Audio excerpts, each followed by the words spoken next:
کے بعد انسان کتنی آرزویں کرے گا؟ 9 آرزویں کرے گا مرنے کے بعد۔ تو موت کے وقت انسان آرزویں کرتا ہے، موت سے پہلے بھی آرزو ہوتی ہے، کچھ آرزویں موت سے پہلے ہوتی ہے، کچھ آرزویں موت کے بعد ہوتی ہیں۔ موت سے پہلے کیا کہتا ہے انسان؟ ہم سبھی کہتے ہیں کاش کہ میرے بیٹے کی جاب لگ جائے۔ تو اس سے پہلے کہے گا کاش اللہ میرے بچوں کو خیریت کے ساتھ عافیت کے ساتھ جوان کر دے تاکہ یہ اپنے پیروں پر کھڑے ہو جائیں۔ سب سے پہلی چاہت یہی ہوتی ہے۔ اس کے بعد دھیرے دھیرے جب وہ کھڑے ہو جاتے ہیں پھر کیا کہتی ہے ماں باپ؟ کیا کہتے ہیں کہ اللہ ان کی اچھی جگہ شادی کرا دے، ان کا گھر بار کرا دے، ان کا مکان بنا دے۔ یہ آرزویں تمنائیں چلتی رہتی ہیں، ان کی شادیاں ہو جاتی ہیں، اس کے بعد آگے بچوں کا سلسلہ شروع ہو جاتا ہے، حتیٰ کہ دھیرے دھیرے ماں باپ کو بڑھاپا آ جاتا ہے، سر کے بال سفید ہو جاتے ہیں، اور کتنی خواہشات اس کی دل میں بھی رہ جاتی ہیں جو حتیٰ کہ پوری نہیں ہو پاتی۔ یہ دنیا کس کی جگہ ہے؟ یہ اعمال کی جگہ۔ ہر چیز ہمیں یہاں ملنے والی نہیں ہے۔ کون سی آرزو رہیں گی؟ قرآن اس کا ثبوت ہے۔ قرآن کیا کہتا ہے؟ قرآن کی بھاشا سنو، قرآن کی بات سنو کہ قرآن نے کیا کہا ہے، مرنے کے بعد وہ کن کن چیزوں کی تمنا کرے گا۔ یہ ہماری سب دنیا کی ضرورت ہے، دنیا میں ہم کرتے چلے جائیں گے، لیکن قرآن نے کیا کہا ہے؟ موت کے بعد کی 9 آرزویں کیا ہیں؟ یا لیتنی کنت ترابا۔ اگر اعمال نامہ اس کے دائیں ہاتھ میں نہ ملا، اگر مل گیا الٹے ہاتھ میں، تو پھر کیا بنے گی؟ وہ موت کو پکارے گا، کہے گا کہ کاش کہ میں مٹی ہو جاتا، کاش کہ مجھے موت نہ آتی۔ یا لیتنی کنت ترابا، سورہ اما کے پاری کی صورت ہے، آخری آیتیں یہ کاش کہ میں مٹی ہوتا۔ دوسری آیتیں کیا ہے کہ یا لیتنی قدمت لحیاتی، کاش کہ مجھے اور زندگی مل جاتی۔ کیا کہے گا انسان؟ کہ کاش کہ مجھے اور زندگی مل جاتی، میں اور تھوڑے دن جی لیتا، میں اپنے بڑوں سے بات کر لیتا، اپنے چھوٹوں سے بات کر لیتا، میں وراثت تقسیم کر دیتا، میں تمہیں یہ کہتا وہ کہتا۔ تو یہ آرزویں اس کو بعد میں کہے گا انسان۔ تیسرا یا لیتنی لم اوتا کتابیہ، یہ قرآن مجید کی سورہ حاقہ کی آیت ہے۔ اللہ تعالیٰ قرآن مجید کی زبان میں سمجھانا چاہ رہے ہیں کہ بندہ کیا کہے گا کہ کاش مجھے میرا نامہ اعمال نہ دیا ہوتا، کاش کہ میرا حساب ہی نہ ہوتا، میرا اعمال نامہ مجھے نہ دیا ہوتا۔ آگے فرمائے گا یا لیتنی یا ویلتنی لیتنی لم اتخذ فلانا خلیلا۔ تو یہ سورہ فرقان کی آیت ہے، وہ کہے گا کہ کاش میں فلاں کو دوست نہ بناتا، کاش میں فلاں کو دوست نہ بناتا۔ پھر کہے گا یا لیتنا اطعنا اللہ و اطعنا الرسول، کہ کاش میں اللہ اور اس کے رسول کی اطاعت کرتا۔ مرنے کے بعد کہے گا انسان یہ کہ کاش میں اللہ اور اس کے رسول کی اطاعت کرتا، اپنی زندگی کو اللہ کے دین میں خرچ کرتا، میں جھگڑے فساد میں نہ لگ کر اللہ کے دین میں خرچ کرتا۔ آگے فرمایا یا لیتنی اتخذ مع الرسول سبیلا، کہ کاش میں اللہ کے رسول کا راستہ اختیار کرتا، کاش میں صراط مستقیم پر چلتا۔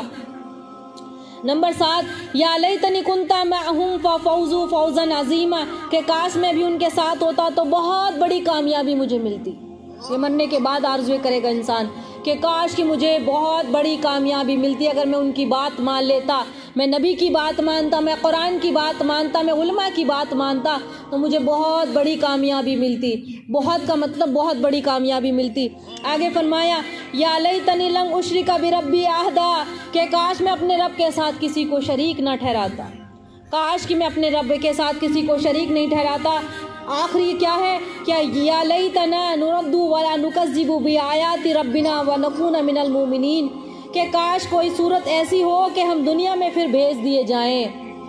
انسان تمنا کرے گا جب اس کے سامنے موت ہوگی، جہنم، موت کے بعد جب اس کے سامنے جہنم ہوگی تو وہ کیا تمنا کرے گا کہ کاش اللہ اتنی مہلت دے دے، کہ اللہ اتنی مہلت دے دے کہ تیرے آگے سجدہ ریز ہو جائیں، ہمیں اتنی مہلت دے دے کہ کوئی ایسا طریقہ نکال دے کہ ہم تیرے پاس دوبارہ سے آئیں، عبادت کر کے آئیں، نیک اعمال لے کر آئیں، نیک ایمان والوں میں ہم شامل ہو جائیں، تاکہ ہم نیک و کار میں شامل ہو جائیں اور جہنم کے عذاب سے بچ جائیں۔ جہنم کا عذاب برحق ہے، قبر کا عذاب برحق ہے، موت زندگی برحق ہے، موت بھی آتی ہے اور زندگی بھی ملتی ہے، سب برحق ہے۔ عقل مند انسان وہی ہے جس نے موت سے پہلے تیاری کر لی کہ ہمیں کیا لے کر دنیا سے جانا ہے۔ تو قرآن مجید کیا کیا کہتا ہے؟ اس کے بعد نبی علیہ الصلوۃ والسلام کی کیا زندگی ہے؟ کلمے کا پہلا جز لا الہ الا اللہ سبھی جانتے ہیں، دوسرا محمد رسول اللہ، کلمہ پورا ہو ہی نہیں سکتا جب تک کہ نبی کا نام نہ آئے۔ تو اپنے پیارے حبیب کو اللہ تعالیٰ نے کتنا بلند مقام عطا فرمایا کہ قرآن میں کیا کہا، یاسین والقرآن الحکیم انک لمن المرسلین، کہ آپ کیا ہیں، مرسلین پیغمبروں میں سے ہیں، آپ ہدایت پر ہیں۔ ہمیں کس کی پیروی کرنی ہے؟ مجھے مین بات یہ بتانی ہے کہ صرف قرآن پڑھ کر، جمعے یاسین پڑھ کر، جمعے سورہ کہف پڑھ کر 4 دن کھول لیا، 4 دن بند کر لیا، دل آئے تو جو کچھ کر لیا، وہ زندگی جو جہالت میں گزر رہی ہے اس سے ہٹ کر اچھے راستے کی طرف آؤ، پاکیزہ راستے کی طرف آؤ، جس کو اللہ تعالیٰ نے ہمیں فرمان دیا ہے قرآن میں کہ وہ جو بندہ میرے راستے پر چل کر آئے گا، میرے نبی کے طریقے پر آئے گا، اسی کو ہم آگے اونچا مقام دیں گے۔ تو نبی علیہ الصلوۃ والسلام کو کیا کہا گیا؟ یاسین، قرآن میں آپ کا ذکر ہے یاسین والقرآن الحکیم۔ تو سورہ طٰہٰ میں کیا بتایا گیا؟ طٰہٰ ما انزلنا علیک القرآن لتشقیٰ۔ اس کے بعد سورہ مزمل کی آیتوں میں نبی کا تذکرہ کیا گیا، کیا فرمایا گیا؟ یا ایھا المزمل۔ سورہ مدثر کی آیتوں میں آپ کا تذکرہ کیا گیا، یا ایھا المدثر۔ اس کے بعد آپ کو شاہد کہا گیا، کیا کہا گیا؟ کہ انا ارسلناک شاہدا و مبشرا و نذیرا، کہ آپ شاہد ہیں، آپ مبشر ہیں، آپ نذیر ہیں۔ مبشر کہتے ہیں خوشخبری دلانے والے، خوشخبری دینے والے، نذیر کہتے ہیں ڈرانے والے کو۔ اس کے بعد آپ کو کیا کہا؟ وما ارسلناک الا کافۃ للناس بشیرا و نذیرا۔ اور آپ کیا ہیں؟ معلم الکتاب اور حکمت ہے۔ ویعلم الکتاب والحکمت، نبی پاک صلی اللہ علیہ وسلم کو اللہ تعالیٰ نے کتاب کا علم دیا اور حکمت عطا فرمائی۔ کیوں دیا؟ لتخرج الناس، تاکہ لوگوں کو اندھیرے سے نکال کر روشنی کی طرف لے کر آئے۔ لتخرج الناس من الظلمات الی النور، تاکہ لوگوں کو اندھیرے سے نکال کر روشنی کی طرف لے کر آئے۔ کیا ہم جانا چاہتے ہیں روشنی کی طرف؟ ہمیں تو روشنی وہی نظر آتی کہ رات میں بلب جلا دیا کہ پورا کمرہ روشن ہو گیا۔ جیسے ہم اپنے کمروں میں روشنی رکھنے کی کوشش کرتے ہیں کہ اندھیرا کسی کو اچھا نہیں لگتا، اندھیرا کسی کو اچھا نہیں لگتا، پریشانی کسی کو اچھی نہیں لگتی، مصیبتیں کسی کو اچھی نہیں لگتی، نہ غریب کو نہ امیر کو۔ آپ سے کہا جائے کہ آپ کو مصیبت میں مبتلا کر دیا جائے گا، لیکن اس سے پہلے آپ کو یہ عمل کرنے پڑیں گے، کوئی مصیبت میں مبتلا ہونا نہیں چاہے گا۔ حقیقتاً میں جیسے دنیا میں ہمیں پریشانی اچھی نہیں لگتی، اچھا انجوائے اچھا لگتا ہے، خوشی ماحول میں رہنا اچھا لگتا ہے، شادیوں میں جانا اچھا لگتا ہے، انجوائے اچھا لگتا ہے، گھومنا پھرنا، موج مستی، تو کاش کہ ہم جنت کے لیے بھی ایسے اعمال کر کے جائیں کہ وہاں بھی ہمیں کوئی غم نہ پہنچے۔ آخرت کے مقام کے لیے اتنی تیاری کر لیں کہ اس جہنم کے قبر کے گھڑے میں کوئی ہمیں پریشانی نہ پہنچے، اس اندھیری کوٹری میں کوئی آئے گا ہمارا اپنا۔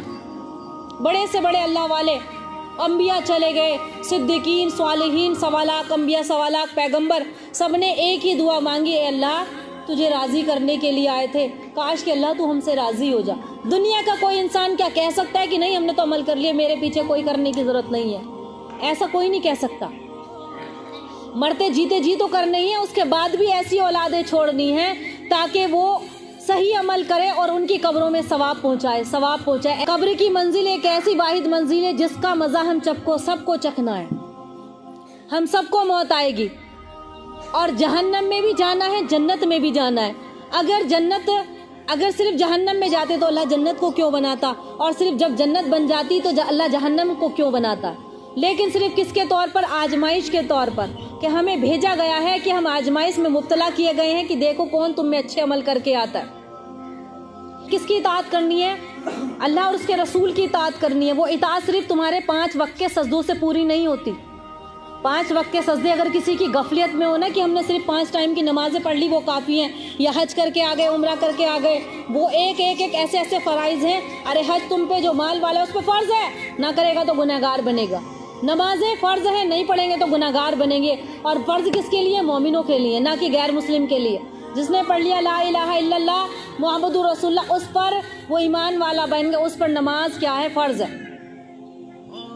آگے قرب قیامت کی جو کہانی چل رہی ہے، اس وقت ہمیں احساس نہیں ہے کہ ہم کتنی اندھیری میں جی رہے ہیں۔ اپنے دامنوں کو گناہوں سے بچاؤ، اپنے بچوں کی تربیت ایسے حال میں کرو کہ وہ جہنم کا ایندھن نہ بنے، کیونکہ کل قیامت میں قرآن میں آتا ہے سورہ یاسین کی آیت، وَامْتَازُوا أَيُّهَا الْمُجْرِمُونَ، مجرموں کو، گنہگاروں کو حاضر کیا جائے گا، ان کے چہرے پر مہر لگا دی جائے گی۔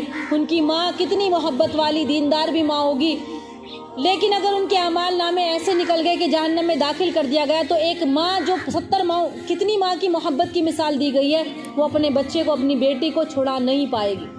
گنہگار الگ کر دیے جائیں گے، اور نیکوکار الگ کر دیے جائیں گے. یہ وقت آنا ہے اور سوچو ہمارے مرتے ہی فوراً وقت شروع ہو جائے گا. کتنی کثرت سے موتیں ہو رہی ہیں پھر بھی ہمیں عقل نہیں آ رہی. جوان لوگ جا رہے ہیں 40-50 کے درمیان لوگ جا رہے ہیں, ہمیں پھر بھی کچھ تھوڑی دیر کے لیے میت میں گئے. اور افسوس کی عورتوں پر میری بات بری لگے گی, کڑوی لگے گی, لیکن کڑوی چیز جو ہوتی ہے نا وہ حق ہوتی ہے, سچ ہوتی ہے. کڑوی چیزوں میں اللہ نے شفا بھی رکھی ہے. سبزیوں کی مثال لے لو, دوائیوں کی مثال لے لو, تو تھوڑا دل تھام کے بیٹھنا کہ عورتوں کے اندر جو یہ عادت ہوتی ہے نا غیبت کی, بہت بری ہے, بہت زیادہ.